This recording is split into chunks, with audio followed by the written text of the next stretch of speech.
말씀의 제목은 아간의 범죄, 그 첫 번째 시간입니다. 그래서 오늘은 아간의 범죄 그 첫 번째 시간으로 아이성 전투 패전입니다. 아이성 전투 패전.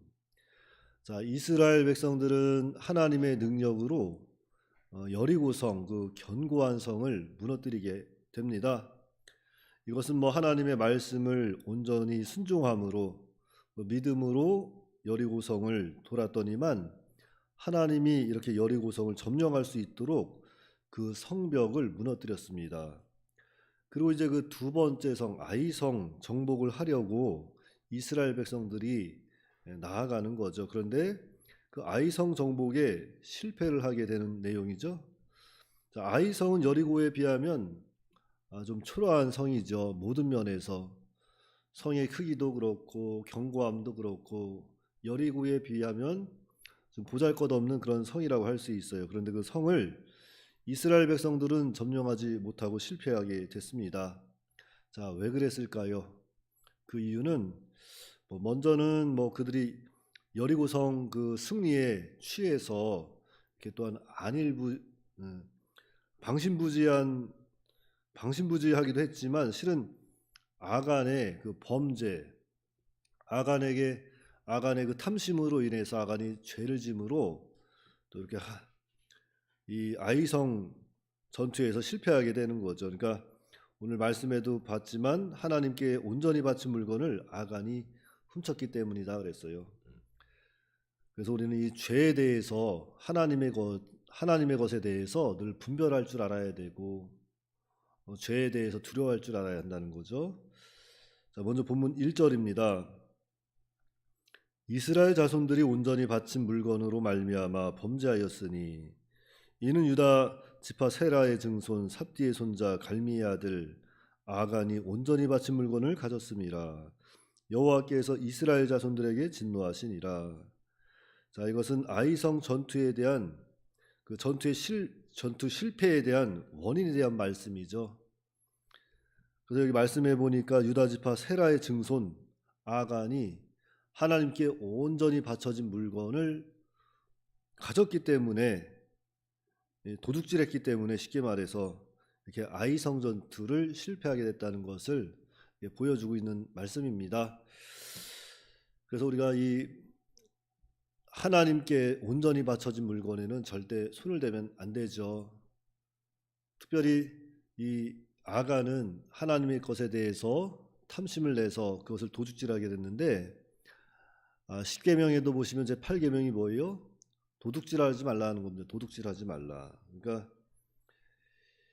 이 세상 것들이 얼마나 달콤한가에 대해서 우리가 또 생각해 볼 수 있는 거예요. 아간은 세상 것이 너무나도 달콤했던 거죠. 그 유혹을 이기지 못한 겁니다. 그래서 그것에 손을 댔던 거죠. 하나님은 그것을 아주 기뻐하지 않죠. 뭐냐면 일단은 하나님의 명령에 대한 불순종이기 때문입니다. 하나님의 명령에 대한 불순종. 앞에서도 말씀을 드렸지만 이 여호수아서를 우리가 잘 보기 위해서는 하나님께서 원하시는 것은 이스라엘 백성들의 그 완전한 순종이에요. 하나님의 말씀을 순종하면 승리하게 되는 것이고 불순종하면 실패하게 된다는 것을 여실히 보여주고 있지만 이스라엘 백성들은 그 하나님의 말씀, 그 명령에 대해서 아직까지도 온전히 받아들이지 못하고 의심하고 살아가고 있다는 거죠. 특별히 무엇인가 잘 될 때는 안 될 때든 늘 하나님을 인식하고 살아가야 되는데 무엇인가 세상적으로 좀 가지고 싶고 무엇인가 유혹이 들어왔을 때 그것을 참지 못하고 거기에 손을 대는 거죠. 하나님은 그것을 기뻐하지 않으세요. 아무리 예수님을 믿고 구원받은 백성이라 할지라도 죄에 대해서는 하나님께서는 반드시 심판하신다는 것을 여실히 보여주고 있습니다. 자, 여호수아 4장 19절 말씀에 그런 말씀이 있죠. 첫째 달 10일에 백성이 요단에서 올라와 여리고 동쪽 경계 길갈에 진침해 그랬어요. 자, 이스라엘 백성들 40년 광야 생활하고 이제 하나님 또 은혜로 여리고 요단강을 건너지 않습니까? 요단강을 건너서 이렇게 가장 먼저 지친 곳이 길갈이라는 곳이에요. 근데 이 길갈의 뜻이 뭐라 그랬습니까? 바퀴, 원, 굴러간다는 뜻이라 그랬잖아요. 과거 이스라엘 백성들의 그 노예 생활, 광야 생활, 이렇게 하나님 말씀 불순종하고 어려움 당한 생활, 그 지난 날의 그 모든 잘못들을 하나님은 길갈에서 다 흘러간 과거가 되게 하신 거예요. 이스라엘 백성들이 다 회개하고 이제는 과거가 되게 하셨는데 아간이 그만 이렇게 죄를 짓게 되는 거죠. 그래서 하나님의 진노가 임하는 겁니다. 그러니까 우리가 예수님을 믿음으로 말미암아 죄 사함 받고 하나님의 자녀가 됐지만 여전히 우리 속에 남아 있는 부패성으로 인해서 죄에 대한 그 욕망, 그 영향력에서 완전히 벗어나지 못하고 살아가고 있죠. 이러한 나약한 존재라는 것을 우리는 늘 인식하고 이렇게 성경을 통해서 아간이 이렇게 탐심을 냈을 때 그 탐심으로 인해서 하나님께 이렇게 또한 심판을 받는 것을 보거든 오늘 우리들도 이와 같은 범죄에서 떠나야 돼요. 무엇인가 세상적으로부터 나에게 들어오는 욕심, 내 안에 들어오는 탐심, 나만 알고 있는 것들이 있잖아요. 나만이 가지고 있는 여러 가지 욕심들, 이러한 것들을 다 내려놔야 됩니다. 늘 성경은 우리의 거울이 돼야 돼요. 우리는 성경을 늘 거울 삼아서 아간이 하나님의 백성이지만 하나님께서 구별한 것을 온전히 바쳐진 것에 손댔을 때 하나님이 아간을 이렇게 또한 심판하시는구나, 이러한 것을 잘 보고 거울 삼아 우리는 늘 회개하고 하나님 앞에 바로 서는 그런 믿음의 사람들이 다 되어야 합니다. 특별히 아간의 범죄는 아간 한 사람뿐 아니라 이스라엘 전체에 영향을 미쳤던 거예요. 그래서 죄에 대해서는 우리가 정말 두렵고 떨리는 마음으로 작은 죄라도 우리 안에 들어오면 그러니까 싸워서 내어버리는 그러한 믿음의 자세가 필요합니다. 옛말에도 있지만 바늘도둑이 무슨 도둑 된다 그래요? 예, 소도둑 된다고 합니다. 그 사람 처음부터 소를 훔치려고 했던 사람 아니에요. 작은 바늘을 하나 훔쳤던 거예요. 그랬더니만 그것이 경계하지 아니하고 회개하지 아니하니까 나중에 소를 도둑질하는 그러한 큰 죄를 범하게 됐다는 거죠. 그러니까 이 죄에 대한 영향력을 우리가 확실히 깨닫고 작은 죄가 들어왔을지라도 그 죄에 대해서 두렵고 떨리는 마음으로 늘 회개하고 하나님 앞에 바로 서는 우리가 다 되어야 합니다. 자, 2절입니다. 여호수아가 여리고에서 사람을 베델 동쪽 베다웬 곁에 있는 아이로 보내며 그들에게 말하여 이르되 올라가서 그 땅을 정탐하라 하매 그 사람들이 올라가서 아이를 정탐하고. 자, 여호수아가 아이 성으로 사람을 보내서 정탐하게 했습니다. 이 정탐하는 것 여리고 성 때와 좀 비슷하죠? 정탐꾼을 보내고 3절에 보니까 여호수아에게로 돌아와 그에게 이르되 백성을 다 올라가게 하지 말고 2-3천 명만 올라가서 아이를 치게 하소서. 그들은 소수이니 모든 백성을 그리로 보내어 수고롭게 하지 마소서 하므로. 자, 아이성에 정탐 갔던 정탐꾼들이 돌아와서 여호수아에게 보고하는 거예요. 우리가 아이성 가봤더니만 여리고성과는 비교할 수 없이 작은 성읍입니다. 뭐 이런 성읍 뭐 우리가 다 올라갈 필요 있겠습니까? 한 2-3천 명만 올라가도 우리가 충분히 이길 것 같으니까 한 그 정도만 올려보내서 우리가 한번 아이성을 점령합시다 보고한 거예요.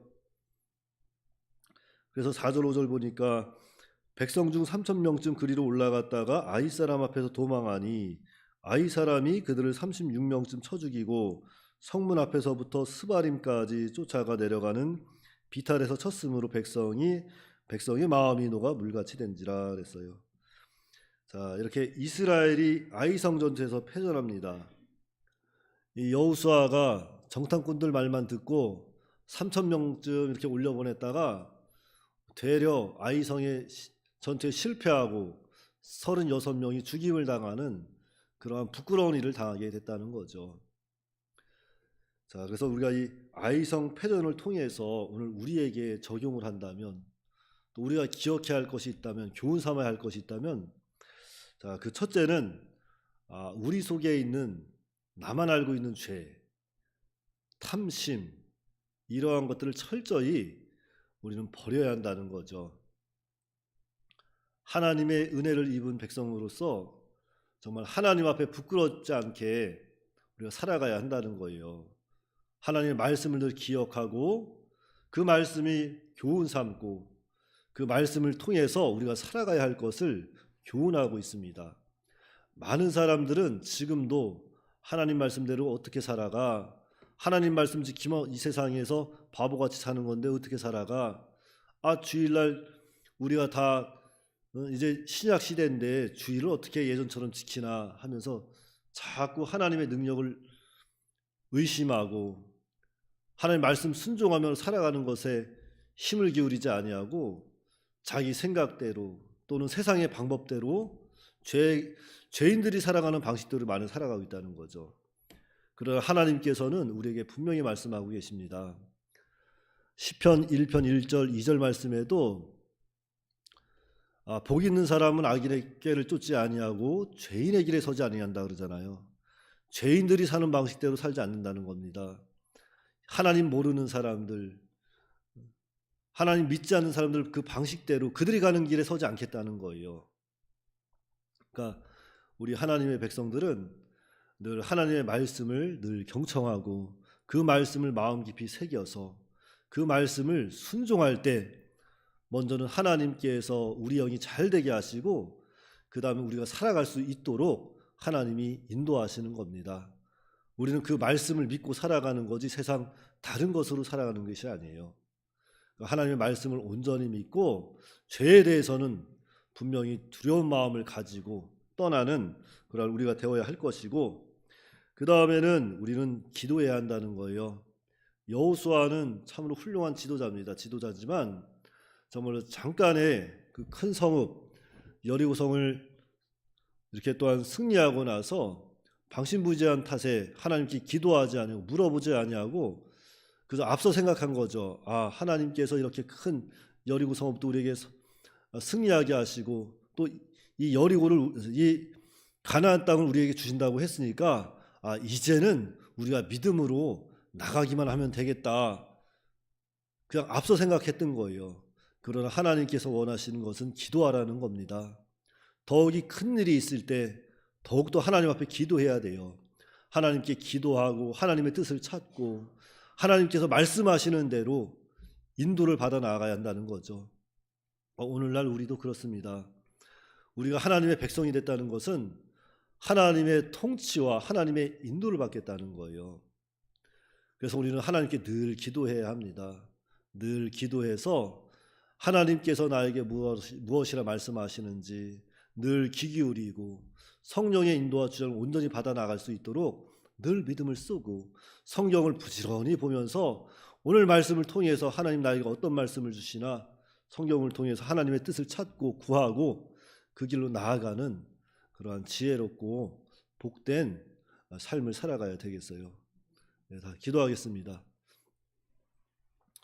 하나님 아버지 은혜를 감사합니다.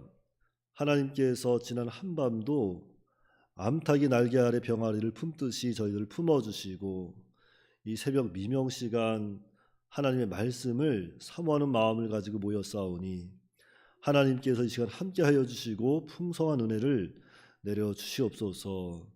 더욱이 우리가 하나님 앞에 이렇게 또 기도하고자 나왔사오니 하나님께서 우리의 입술을 여시고 우리의 마음의 문을 여셔서 하나님의 뜻 가운데 우리의 기도를 열게 하시고 우리의 기도가 속히 하나님께 응답받는 그런 능력 있는 기도가 될 수 있도록 인도하여 주시옵소서. 참으로 이스라엘 백성들은 여리고성을 하나님의 능력으로 다 무너뜨리고 이제 아이성을 점령해야 하는데 그들이 정말로 승리에 도취되어서 하나님께 기도하지 아니하고 특별히 아간이 하나님의 물건에 온전히 바쳐진 물건에 손을 대므로 하나님의 진노가 있었다고 하였사오니 우리가 하나님의 것에 대해서 잘 분별하고 무슨 일을 하든지 하나님께 기도하며 그 뜻을 찾아서 나아갈 수 있도록 하나님께서 우리에게 역사하여 주시옵소서. 특별히 오늘 또한 3일 예배가 있사오니 예배 중에 아버지께서 함께하여 주시고 예배를 인도하시는 주의 종을 하나님께서 성령의 능력으로 붙잡아 주셔서 그 예배 가운데 하나님의 능력이 나타나게 하시고 예배를 통해서 우리가 힘을 입고 힘을 얻고 또한 예배를 통해서 우리가 또한 하나님의 뜻을 구하고 하나님의 말씀 가운데 나아가는 그런 더욱더 큰 믿음 되게 하여 주시옵기를 간절히 바라고 원하오며 우리 주 예수님의 이름으로 기도하옵나이다. 아멘.